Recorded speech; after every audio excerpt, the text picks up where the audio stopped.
जय हिंद, जय भारत, जय जोहार, जय छत्तीसगढ़। मैं अमित कुमार और आप सभी का स्वागत है टीजीबी मीडिया में।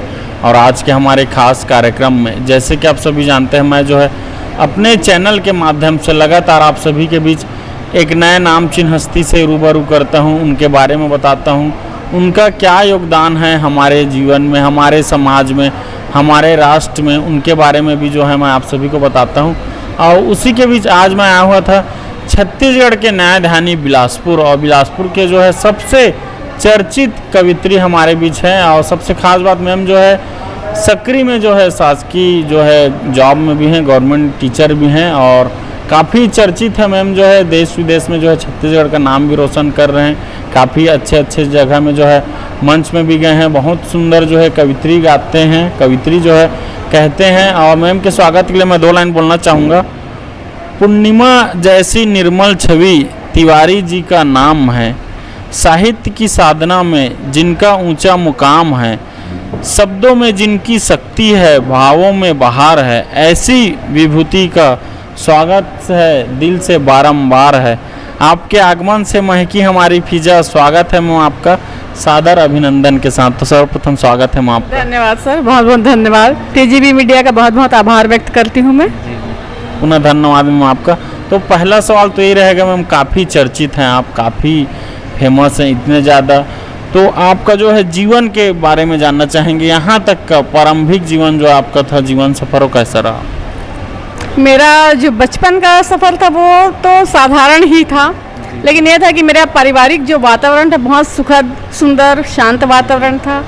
एक शैक्षिक वातावरण था, माँ पापा दोनों जी पढ़ाई लिखाई का। पापा मेरे होम्योपैथी डॉक्टर थे और घर में भी हम लोग को पढ़ाते थे। स्कूल से हम पढ़ के आते थे, फिर घर पे भी होमवर्क कराना सब रहता था। काफ़ी मतलब कड़क थे माँ पापा ज़्यादा स्ट्रिक्ट थे हम लोग का।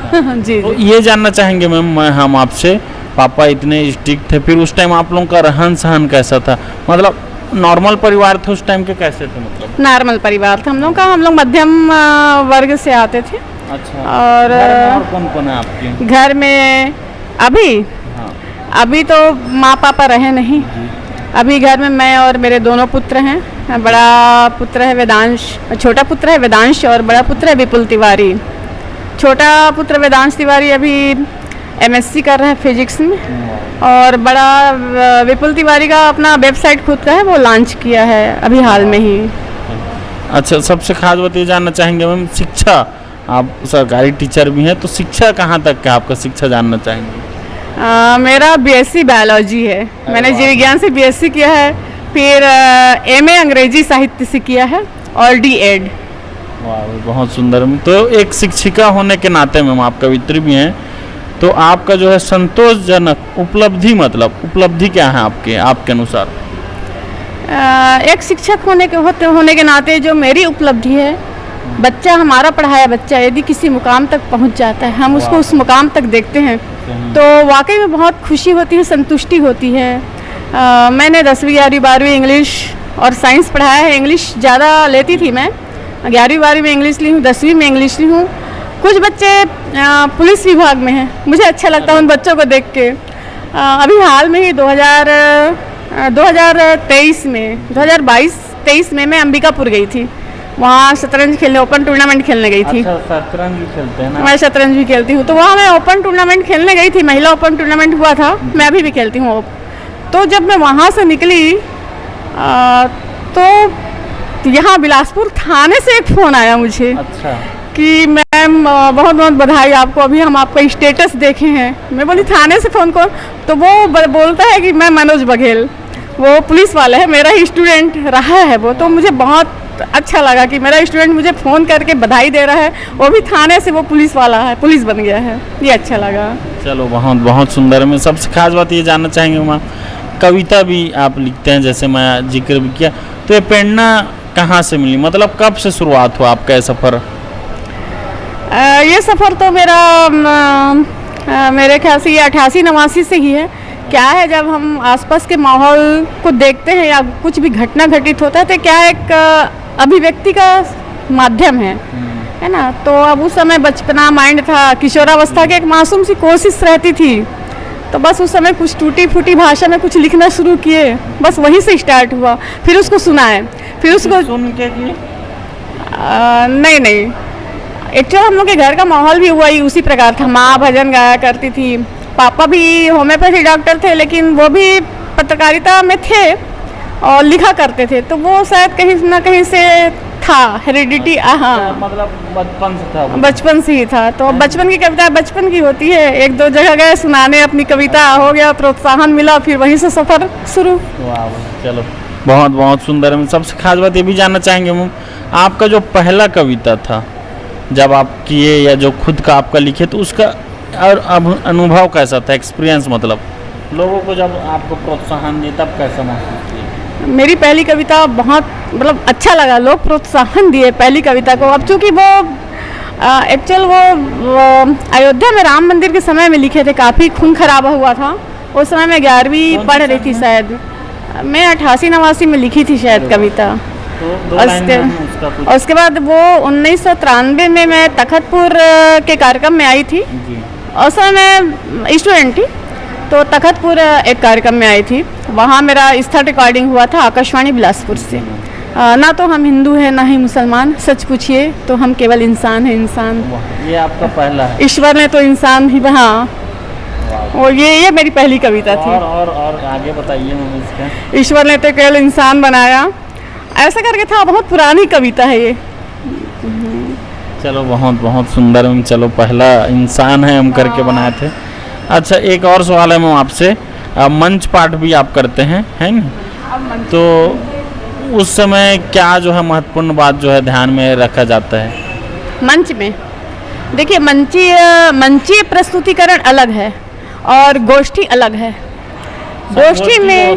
गोष्ठी में शुद्ध साहित्य होता है, मंच पे भी होता है शुद्ध साहित्य, लेकिन मंच पे क्या है, गोष्ठी में क्या है, पूरे साहित्यकार लोग ही रहते हैं। अच्छा। लेकिन जब मंच हम करते हैं तो मंच में क्या है, जो साहित्यकार नहीं होता है, जो समझता नहीं है मात्रा को, बाहर को, उन लोग ही सुनते हैं एज अ श्रोता। तो होता क्या है कि उसमें श्रोताओं को बांधने का कला आना चाहिए। सही।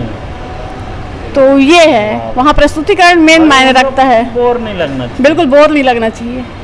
सही, तो ये सही। जी जी, बहुत बहुत सुंदर। सबसे खास बात यह और जानना चाहेंगे हम आपसे, स्माइल बहुत ही अच्छा लग रहा है आपका। तो ये बचपन से है कि मुस्कुराते रहते हैं?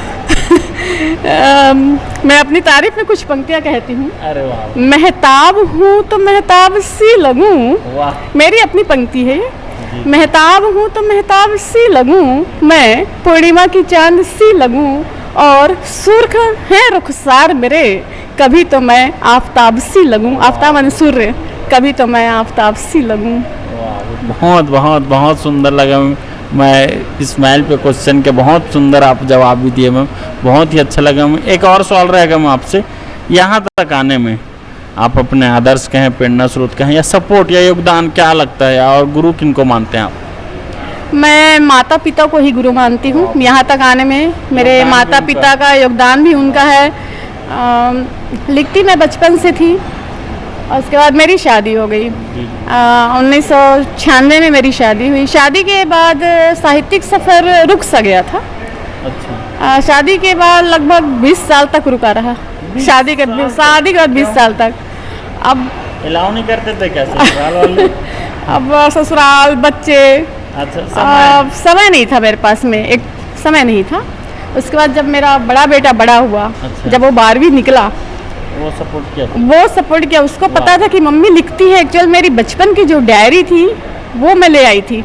मेरा जो सामान था, शादी में जो जोड़ते हैं घर के लोग, जो भी दिया, उसमें बीच में मैं अपनी डायरी, आज भी है मेरे पास वो डायरी मैं ले आई थी। मेरा बड़ा बेटा विपुल तिवारी वो डायरी को एक बार देखा, अच्छा मम्मी आप कविता लिखती है करके। फिर वो धीरे धीरे बोला, नहीं मम्मी अब हम लोग बड़े हो गए हैं, अब आप वापस सफ़र जारी रखो। तो वही मुझे वापस दोबारा मंच पे लाया। तो अभी वाला प्रेरणा मैं अपने बच्चे को दूंगी, इसका पूरा श्रेय विपुल तिवारी को दूंगी। बहुत सुंदर। तो अभी कब से फिर चालू किया मैम? अभी मैं चालू की हूँ 2015-16 से। और ऐसे बाप रे, मतलब ओवरऑल देखोगे 40 साल हो गए। हाँ जी बहुत। जी। चलो बहुत सुंदर। मैं आपका वो देखे, वो भी अच्छा लगा। इसके साथ साथ रुचि मैम, जैसे आप बताए खेलकूद में भी हैं, शतरंज में भी हैं आप, कवित्री भी हैं, है नहीं, आपको कभी कभी देखे भाई समाज सेवा भी आप करते रहते हैं और बच्चों से काफ़ी मेल जोल भी रखते हैं मैम। इसके अलावा आपको और रुचि किस में है, क्या चीज़ करना ज़्यादा पसंद है आपको? मैं शतरंज खेलती हूँ। अच्छा। मैं एक चेस प्लेयर हूँ। शतरंज का शौक बचपन से था। हमारे पापा खिलाड़ी रहे हैं। अच्छा। हाँ, एक समय में वो खिलाड़ी रहे हैं। सीखे थे आप? मैं पापा से ही सीखी, अपने पापा से ही सीखी हूँ और मेरे पहले गुरु वही थे शतरंज के, मैं उन्हीं से सीखी हूँ। तो कभी हराए उनको?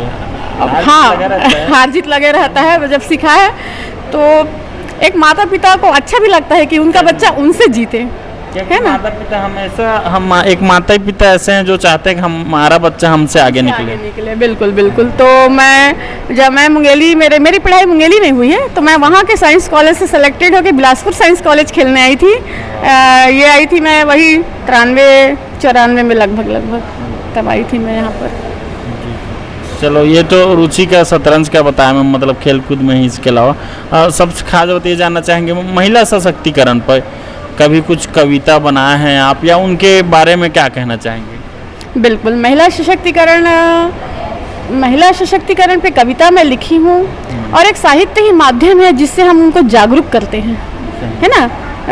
नारी तुम्हें अबला नहीं बनना होगा सबला, जुल्म और अपमान की ज़िंदगी से बाहर होगा आना, बहुत हो चुका जुल्मों सितम अब मत सहो, तुम्हें रानी लक्ष्मीबाई नहीं कोमलांगी नहीं तुम्हें कोमलांगी नहीं रानी लक्ष्मीबाई बनना होगा। ये है, इस टाइप की कविताएं हैं। और एक उनका हौसला बुलंद मोटिवेट के लिए। हाँ, और एक बेटियों पर है, आज आसमान पर उड़ रही बेटियां, पढ़ लिख नाम रोशन कर रही बेटियां, तोड़ रूढ़िवाद आगे बढ़ रही बेटियां, तो बेटी पढ़ाने में हम क्यों कर पीछे हैं। ये सब कविताएं लिखा करती थी मैं, पहले की कविताएं ये सब आपकी? हाँ, ये सब मेरे बिफोर मेरी जो पहले की कविताएं हैं। तो आप खुद का नहीं लिख रहे हैं नया? अब नहीं, अब नई कविता है, अब मंच कविता है, अब दूसरी कविताएं हैं। तो फिर भी आप पहले और अभी में लगातार किस तरह का, मतलब कौन से क्षेत्र का जो है आप ज़्यादा कविता लिखते हैं? वैसे तो मैं मूलतः श्रृंगार की कवित्री हूँ। मूलतः मैं प्रेम की, सौंदर्य की, प्रेम की कवित्री हूँ। बढ़िया लग रहे हो भाई। तो मूलतः मैं भी श्रृंगार लिखती हूँ, लेकिन क्या है, आत्मा की पुकार है कविता। कभी क्या है, विद्रोह पे उतर आती है। कभी जब हम देखते हैं आसपास की घटनाएं तो विद्रोह के स्वर भी उभरते हैं। ऐसा नहीं है कि श्रृंगार ही, विद्रोह के स्वर भी उभरते हैं और लिखना पड़ता है कभी कभी। ये है। श्रृंगार में तो एक आध दो लाइन सुनना चाहेंगे वो आपसे। श्रृंगार में अभी होली गुजरा है और मुझे फेवरेट पंक्तियाँ लगती है मैं जो अभी ही लिखी हूँ। मैं महावर लगाई हूँ जब पाँव में, मैं महावर लगाई हूँ जब पाँव में, लाल टेसू खिला है मेरे गाँव में, मैं महावर। महुआ की मादक सुगंध को लिए, महुआ की मादक सुगंध को लिए, होली आई है पावन मेरे गाँव में, मैं महावर। बहुत सुंदर मैम, कविता के साथ साथ आप गाना भी बहुत सुंदर गाए मैम आप। तो गाना वाना गाने में भी शौक है मैम आपका?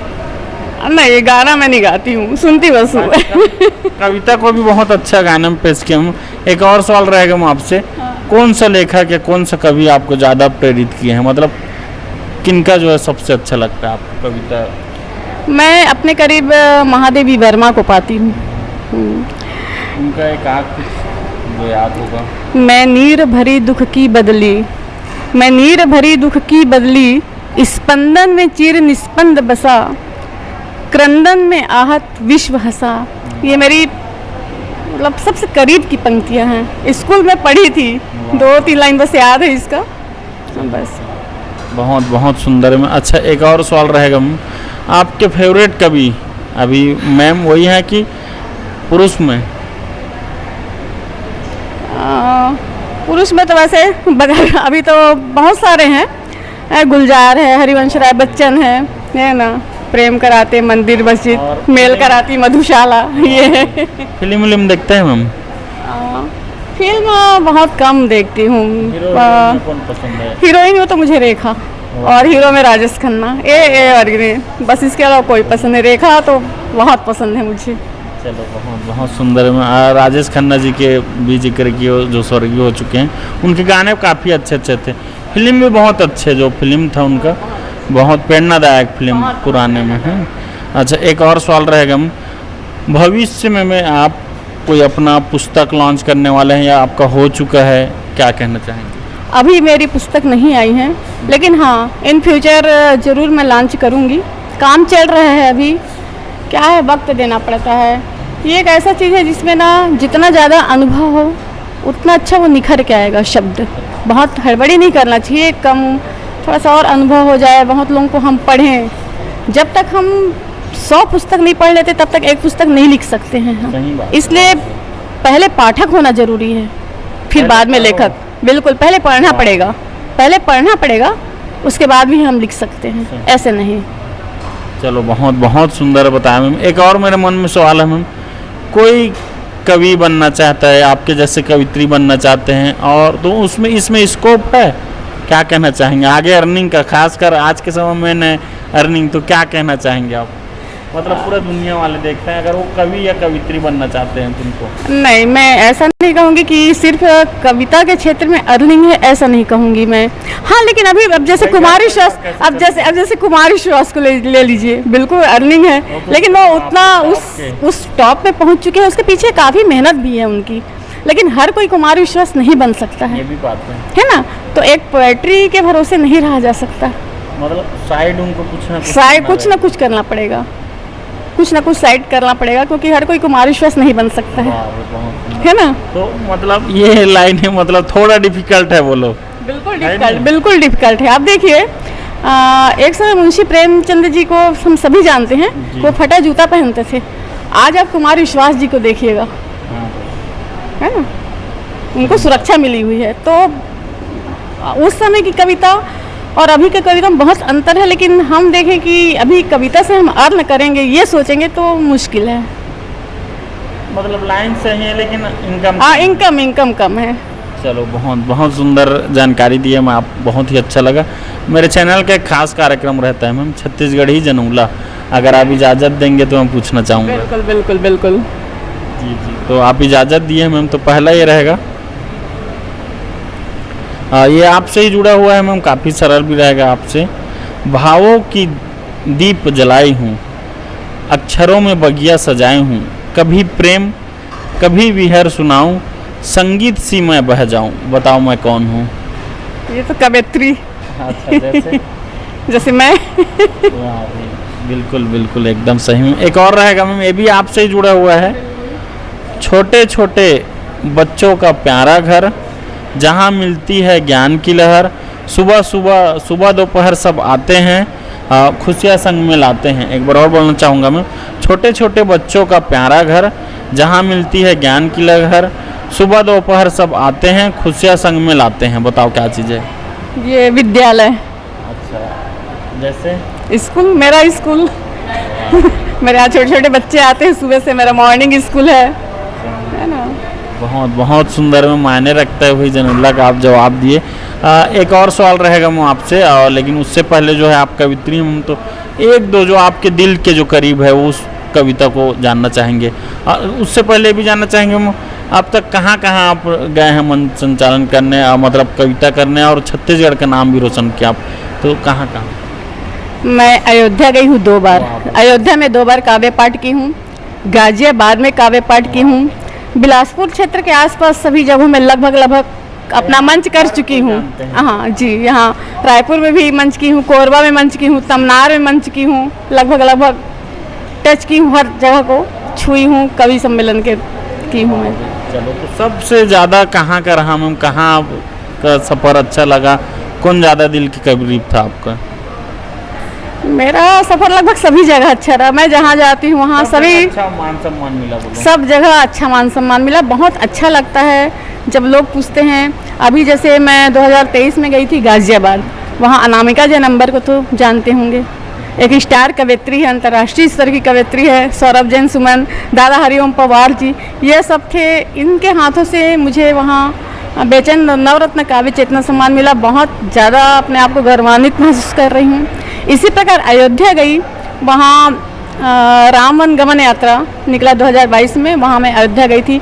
वहाँ उनके हाथों से हमारे जो राष्ट्रीय कवि संगम से मैं जुड़ी हूँ, राष्ट्रीय कवि संगम की जिला उपाध्यक्ष हूँ बिलासपुर इकाई की। वहाँ हमारे हेड जो हैं वो राष्ट्रीय संरक्षक अध्यक्ष हैं आदरणीय दादा जगदीश मित्तल। तो इन सर के हाथों से भी मैं वहाँ राम मंदिर का भव्य मोमेंटो वहाँ मुझे सम्मान के रूप में मिला है काव्य पाठ के दौरान। तो बहुत अच्छा लगा है मुझे, बहुत बेहतरीन। दोनों जगह का काव्य पाठ मेरे लिए बहुत मायने रखता है। बहुत बहुत सुंदर है, बहुत अच्छा लगा। हम तो जाते जाते एक दो आपसे सुनना चाहेंगे हम, जो आपके दिल के करीब करीब है, ऐसे कविता। बिल्कुल, वैसे मैं श्रृंगार की कवित्री हूँ और मुझे दर्द लिखना ज़्यादा पसंद है। दर्द खुद का कि दूसरों का? नहीं, अपना ही दर्द लिखना पसंद है। हाँ, अपने दर्द को शायरी में ढाल लेते हैं और लोग वाह वाह करते हैं। जैसे कि एक शेर है मेरा, तूने जख्म देने में कोई कमी नहीं की और मैंने खुद को ही मरहम बना डाला। ये मेरी अपना एक शेर है।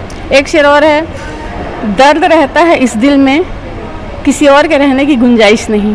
ये मेरे शेर हैं। मेरा एक गीत है। अच्छा, गीत भी लिखे हैं? यस, एक गीत है। कहो तुम्हें मैं लिख दूं पाती, कहो तुम्हें मैं लिख दूं पाती, क्या मिलने तुम आओगे, झुलस रही हूँ विरह अनल से, क्या पावस बन पाओगे। श्रृंगार नहीं संग हाथ नहीं, श्रृंगार नहीं संग हाथ नहीं, त्योहार नहीं तेरा साथ नहीं, हृदय पतझड़ हुआ है मेरा, हृदय पतझड़ हुआ है मेरा, क्या बसंत बन पाओगे, झुलस रही हूँ विरह अनल से, क्या पावस बन पाओगे। बहुत लंबी है। बहुत बहुत सुंदर लगा मैम। बाकी चलो, बात करके बहुत ही अच्छा लगा मैम। आज आपको पूरा देश दुनिया, पूरा बिलासपुर जिला, आपके पूरे छात्र लोग भी देख रहे हैं मैम, जितने लोग का आप पढ़ाए हैं पूरा बिलासपुर जिला देख रहे हैं, छत्तीसगढ़, पूरा भारत देश दुनिया सब देख रहे हैं। उनको हमारे चैनल के माध्यम से और क्या कहना चाहते हैं? मैं उनको यही कहना चाहती हूँ कि एक तो सबसे बड़ी बात है, अपने में विश्वास रखें कि हम कुछ ना कुछ कर पाएंगे, आज नहीं तो कल हम जरूर सफल होंगे। हर अंधेरे के बाद एक सुबह आता है ना। मेरा नाम वैसे भी पूर्णिमा है तो हर अंधेरे के बाद सुबह आता है। हम थोड़ा सा असफल होने पे कई लोग क्या है, घबरा जाते हैं और गलत कदम भी उठा लेते हैं। आजकल ये चल रहा है, तो मैं सभी से यही कहना चाहूँगी कि अपने आप ऊपर विश्वास रखें। अगर एक दरवाज़ा बंद होता है मान लीजिए, तो दूसरा रास्ता खुला है। एक रास्ता बंद है तो जरूरी नहीं कि हम उसी रास्ते पे चले, हम दूसरा भी तो कर सकते हैं, है ना। चलो, बहुत बहुत धन्यवाद मैम, बात करके बहुत अच्छा लगा। और आपका कीमती समय देने के लिए बहुत बहुत धन्यवाद मैम। और आपको भी बहुत बहुत आभार। मैं टीजी मीडिया भी बहुत बहुत आभार व्यक्त करती हूँ, जो आपने मुझे बुलाया और मेरा साक्षात्कार लिया। धन्यवाद सर। पुनः धन्यवाद मैम आपका। तो साथियों, अभी हमारे बीच थे बिलासपुर के सबसे चर्चित कवित्री पूर्णिमा तिवारी जी। उनसे बात किए, उनके बारे में जाने, जो एक गवर्नमेंट शिक्षिका भी हैं, जो अपने छात्रों से काफ़ी जुड़ के भी रहते हैं। मैम के इंटरव्यू से ये पता चला कि ज़िंदगी में जो है लगातार संघर्ष जरूर करते रहें और सच्चाई के साथ। तो बहुत ही अच्छा लगा। मिलेंगे एक और ऐसे ही नामचीन हस्ती के साथ, तब तक बने रहें टीजीबी मीडिया में। मैं अमित कुमार, धन्यवाद।